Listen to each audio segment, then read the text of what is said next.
Hello everyone, it's Yvonne here to do your weekend reading for the 29th, 30th, 31st of May. And then by that time we'll be going into June. So this first 6 months of the year, I don't know about you, but it's flown. And it's funny because you think because you're working from home, because we've been on a little bit of a hiatus, it would have gone slow. But now it's gone fast. How interesting, the devil card just jumped out here. So maybe that's a time to have given your ego a bit of a miss, or understand your ego there. Okay, so firstly, thank you very much for subscribing to my channel, for following me, for your donations, for your personal readings, and for everything else you do, including your beautiful comments, and for you joining me on the daily diary. And we've been having an absolute blast on there. And if you are interested in the classes start actually next Saturday, but I'm booked out for June. July are still there. If you're interested in the July ones, suggest you get in fairly quickly. The 4 dates are down there.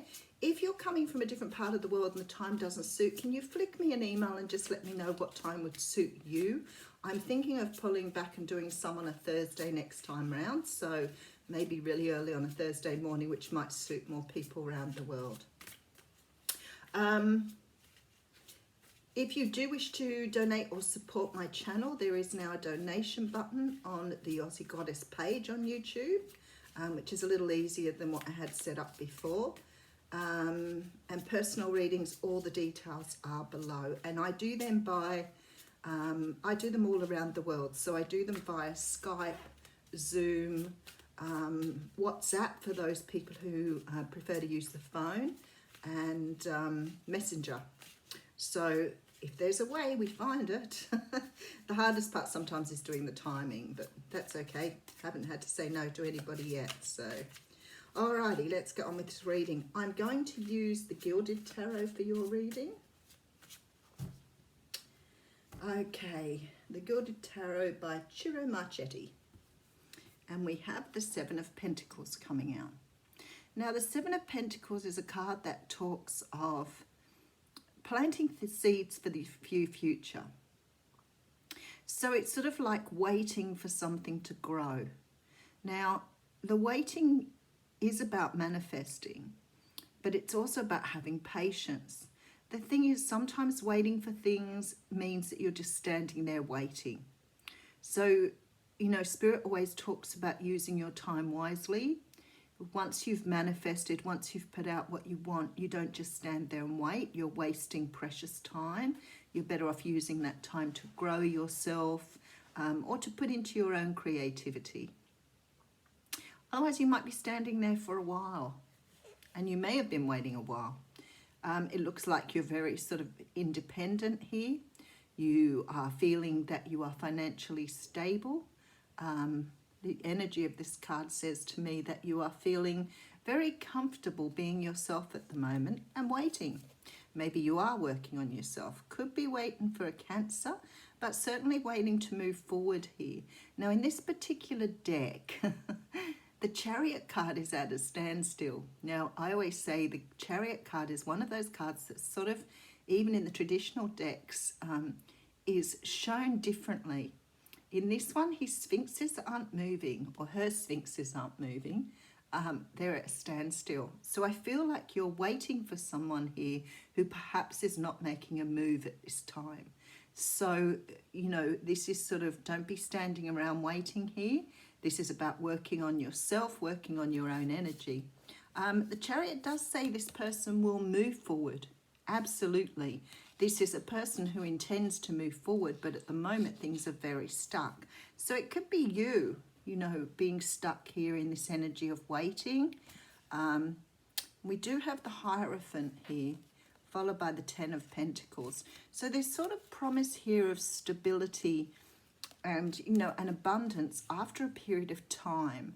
So if you're waiting on something at the moment, as I said, don't stand around waiting, because you have no idea how long it's going to take to get moving. And you could be waiting for a long time. There is something here that is promised at the end of this waiting time that you are waiting for. So you know this stability and this abundance is coming. But staying in this waiting space is probably, it may be a while. Who knows? You could be standing there forever. Okay. All right, so we have the Ten of Swords coming out first. So it's possible you could be waiting for the end of a cycle so that you can bring in your own abundance. You may be waiting for something to finish, close out, move on. In this case, you could be doing the work yourself. You may be waiting for some sort of closure on something. The Ten of Swords, for me, always represents the end of negative thinking. So if it's something you've been through where you've been upset or angry or emotional about something, it sort of says that is coming to the end. So maybe you've been in a time where you've been healing. Maybe that's why you've been waiting, because you've been waiting to go through some sort of healing process. And that says to me there, it is coming. It is coming to the close. Holy dooly. Yeah, it definitely is. Ten of Swords and Ten of Wands here. So whatever this is, whatever you've been waiting to hear, whatever you've been waiting on, is about to come to the end. It's about to reach its finality. And you will be able to then put down the burdens you've been carrying. Because your little tree where you were planting all the stuff up front, it looks as though it's about to bear fruit. So even if things haven't been moving, they're about to. So for some of you could be waiting on a person, in particular a divine masculine, because we do have him here. So you could be waiting on someone here who represents the sign of Aries. He may be a person who likes to take control. He may be a person who likes things his own way. The Emperor is a very well-educated person who's done a lot of learning along the way. He doesn't always see himself that way, though, because sometimes he can come across as quite humble. And I feel like sometimes people don't know their own power. And for some unknown reason, this Emperor today is coming across as not really understanding his own power. Let's keep going. Okay, so we have the Death card. So some of you dealing with Scorpio here. The Death card talks about some sort of transition, changes that needed to be made.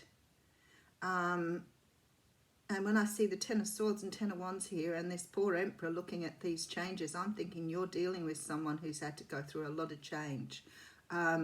This could be you as well. So if it's you going through these changes are quite dramatic. This is about putting down things that no longer serve you. This is why this Emperor is coming across as very humble, I think, because I think he's had to let go of a lot of old ways of thinking, a lot of old ways of doing things. Because he's in this process at the moment. That's why he's coming across as being vulnerable. He's going through something at the moment. So you're dealing with someone who's going through a lot of upheaval at this time. And going through a lot of personal changes here. Let's keep going. We do have the Two of Pentacles coming through with the Five of Pentacles. Now, if this is you and the Moon, yeah. If this is you, this Pisces Cancer card as well.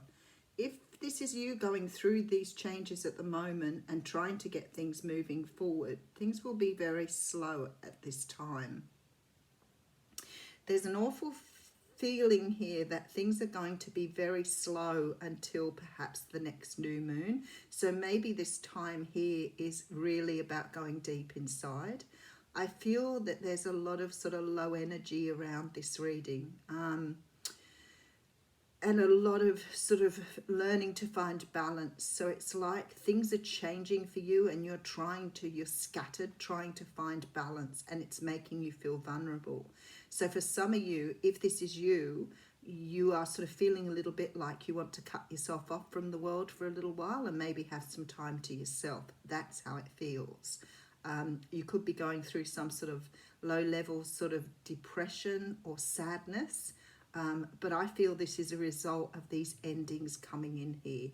And the endings are changing you for the better. They're not a bad thing. They are changing you because you're changing the way you see things, you're changing the way you see the world, and you're changing the way you do things.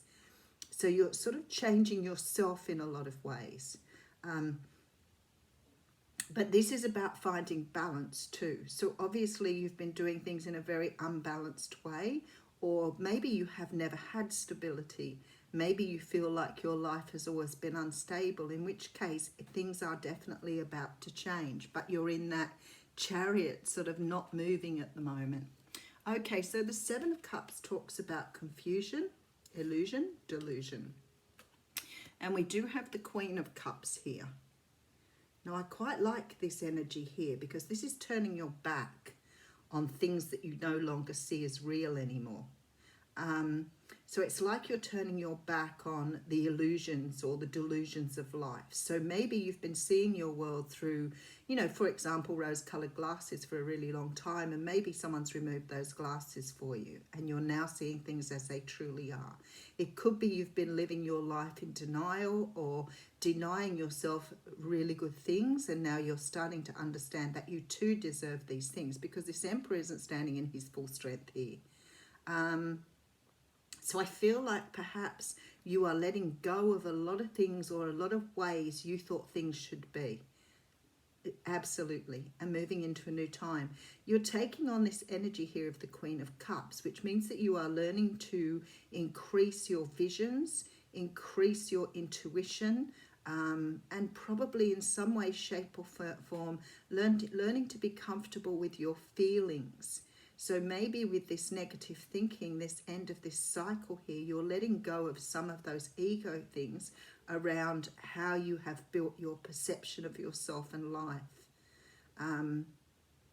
Because you're definitely moving towards filling your own cup here. And you're not here accepting the cups you've been told or given along the way. Which says to me, somehow or another, you're understanding here that these things here you've been told throughout your life, or been told by other people, or these cups you've been given, have not always served you here. But here, you're walking away and you have your back turned. And you're walking away with your own cup, which means you're learning the value of self and self-love here. The column represents rebuilding here. Rebuilding your life, starting again. Wow. Okay, last card. And we have the Five of Cups. So as with every transition, as with every closing down of a cycle, as with every movement we make, the Five of Cups, Five of Pentacles and the Moon energy tells us that we're going to be embracing times that we don't feel comfortable with. Again, it's not because those times are not good for you. They are going to turn out to be extremely good. I know that by the Queen of Cups here. But what's happening here is it's almost you're grieving for a life that you're leaving behind. So there's a grieving of what you're losing here. And that's okay, because your future promises you, you know, so much more. But at the moment, you're not looking at the future, you're looking at what you've got to leave behind here. So there's a feeling that you're leaving something from your past behind in order to move forward, but it's not serving you anymore. It's an illusion. What you've been living up until now has been other people's way of the world, not your own. Shedding of ego, beautifully. Okay, so you've been planting seeds for the future. I see you definitely coming out on top here. There's the urge to move forward, but perhaps being a little stuck. But there's the promise here of great abundance and stability. So you are definitely moving towards something much more beautiful. And I feel because the moon is here, it's got something to do with the next cycle. So maybe that's sort of saying that I know that there are a lot of planets in retrograde, a lot of movements in the planet, so maybe it's after that time, and that's why you're going through a lot of this stuff at the moment. Okay, Oracle card. Hey, we've got the spiral coming out. I've seen this card a little bit lately, and I know every time I look at it, I think of circles and patterns, and of course that's what we've been working through at the moment, so this will give you a little bit more insight. To renew yourself, You must shed your old skin. You've already done this, so do not keep scraping away at the old, but welcome the soft new skin that is starting to grow. Break the habit of working on your faults all of the time and let nature take its course. Know that a new skin feels vulnerable and scary at times. Trust the medicine of the spiral as it guides your journey of renewal. So this is about, it can talk about rebirth. And it's also about the universe supporting you through this rebirth. This is why this Emperor feels like he's feeling vulnerable here. He certainly doesn't feel that energy of that control or the energy of the, the more person in power. So I feel like it's a card of becoming rather than as you are. And with this Queen of Cups here, I feel that you're moving from your ego into more of your spiritual self and learning to trust your own instincts rather than listening to those around you or relying on what you've learned in your past. Huge change come through. Have a wonderful weekend. I will see you Monday.